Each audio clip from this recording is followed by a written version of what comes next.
Hi friends, ఇది ఎక్కడ అనుకుంటున్నారు? మన పుష్కరాల రేవు దగ్గర నుంచి కొంచెం ఫ్రంట్కి వస్తే ఈ రెస్టారెంట్ ఉంటుంది అనమాట. ఇది వరకు మామూలుగా గోదావరికి ఇంకా మధ్యలో ఇంకోటి ఉంది, ఇది ఇంకోటి ఎట్టారనమాట. అది ఫ్రెండ్స్, వాటర్ కూడా చాలా బాగుంది. మార్నింగ్ టైంలో రావాలి ఈసారి అయితే.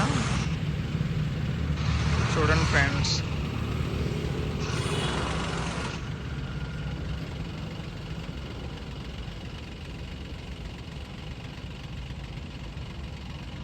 ఎలా ఉంది. నైట్ 11 అయింది కదా.